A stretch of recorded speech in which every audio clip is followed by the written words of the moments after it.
à tous, bienvenue sur la chaîne Je t'ai dit. Aujourd'hui, on va vous présenter Little Town, un jeu de Yellow pour 2 à 4 joueurs, 10 ans et plus, 45 minutes de jeu. C'est un jeu où on va poser des ouvriers.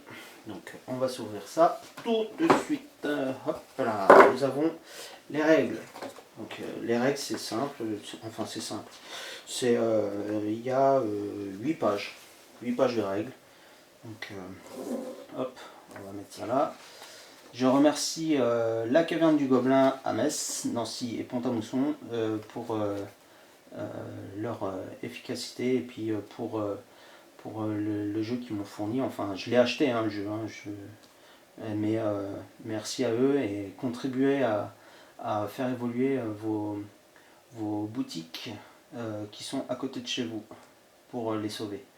Little Town, le jeu, alors on va pouvoir poser des ouvriers. Alors comment ça se joue? Alors on va poser ça. Hop.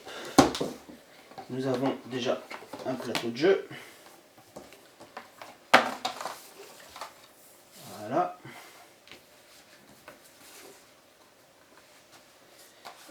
Et on va pouvoir, qu'est-ce qu'on a dans la boîte? Nous avons des ouvriers.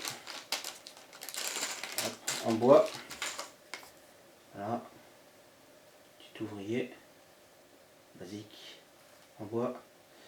Et chaque personnage va devoir essayer de récupérer le plus de points de victoire possible en 4 manches. Donc là vous voyez, là pour les manches, là nous avons le jeton premier joueur, petit marteau. Là nous avons les étoiles pour le comptage des points de victoire qu'on va mettre sur le 0.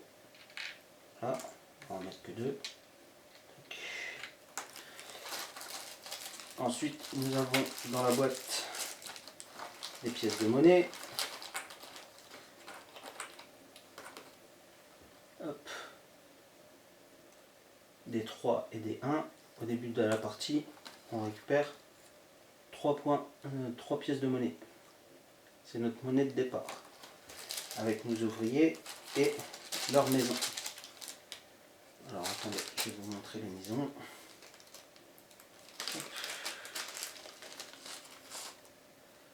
Petite maison. Tadam, en bois. Voilà. Et voilà. Ensuite, nous avons différentes ressources. Nous avons du blé. Voilà. Nous avons du poisson en bleu.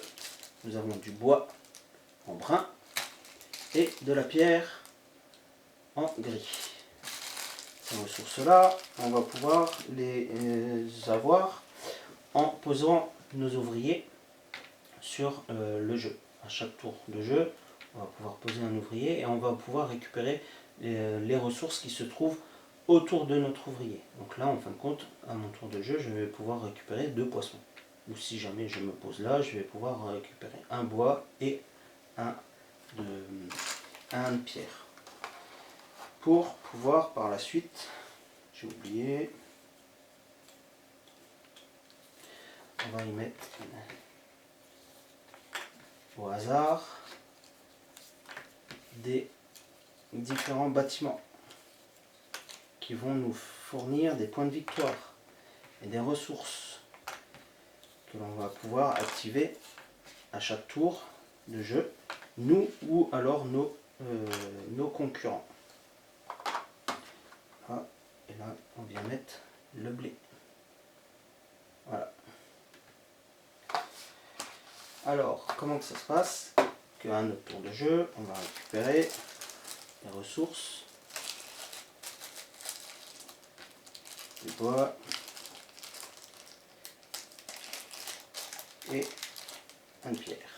Voilà, j'ai récupéré mes ressources, un bois, une pierre. Tac, j'ai récupéré ça.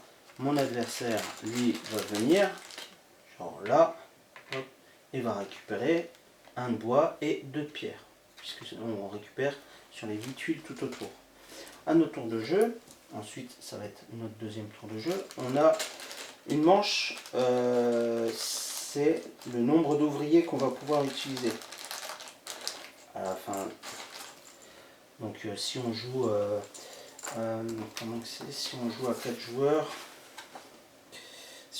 joueurs, on a 3 ouvriers et on a 6 maisons. Voilà. Les maisons, en fin de compte, elles vont nous servir pour déterminer qui possède quel bâtiment.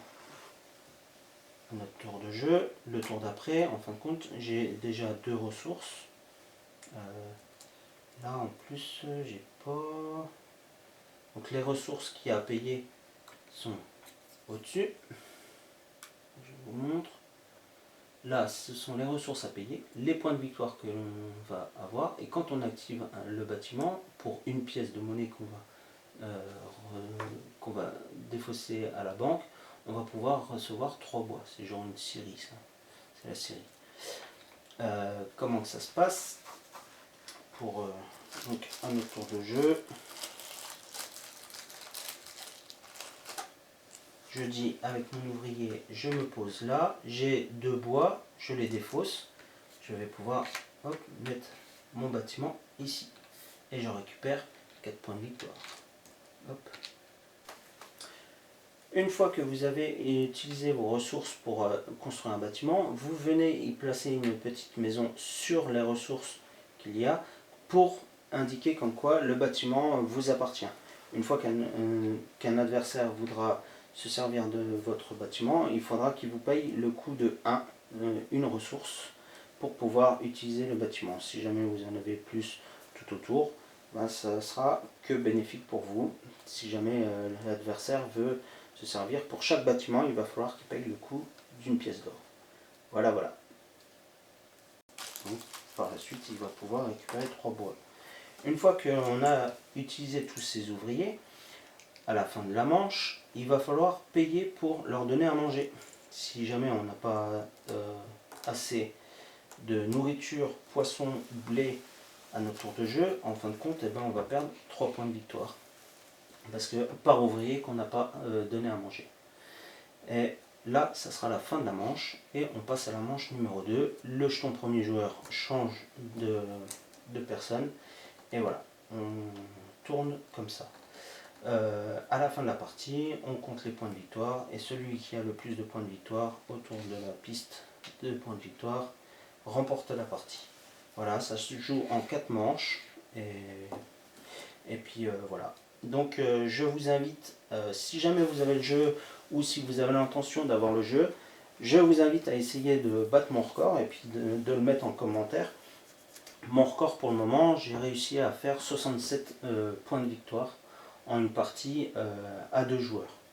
Donc je vous invite à faire mieux et je vous souhaite bon courage.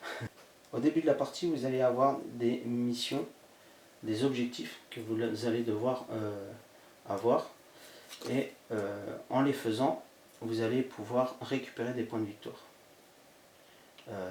Une fois que vous avez rempli l'objectif, vous mettez la carte devant vous et vous avez fini vous récupérez automatiquement vos points de victoire. Donc à 4 joueurs vous avez 2 objectifs, à 2 joueurs vous en avez 4 et à 3 joueurs vous en avez 3. Voilà, vous avez des cartes objectifs et il y en a de toutes sortes, récupérer du poisson, avoir un bâtiment, avoir 3 bâtiments qui se touchent, etc. Donc c'est un jeu très quand même un petit peu technique parce que on va essayer d'optimiser en fait ces bâtiments et essayer de les poser intelligemment, on va dire, pour les optimiser au maximum. Donc il y a la face là et derrière cette face-ci, il y a c'est exactement le même jeu, sauf que les ressources principales sont disposées différemment. Donc ça rajoute en plus de la rejouabilité, même si en fait les bâtiments qu'on va mettre là vont être aléatoires, même si le blé reste là, ça sera jamais la même partie. Ça changera tout le temps. La tour de guet fait quelque chose de spécial à la fin de la partie. La cathédrale aussi et le château aussi font des points supplémentaires. Vous avez une petite tête de jeu avec qui vous explique tout ça. Aide de jeu. Voilà. C'est simple, j'aime beaucoup, j'y joue avec mes filles. C'est très bien. Sur ce, j'espère que la vidéo vous aura plu. Vous pouvez liker, partager, vous abonner à la chaîne si ce n'est pas encore fait. Et sur ce, je vous dis bon jeu à tous, amusez-vous bien. A plus en bus. Ciao ciao.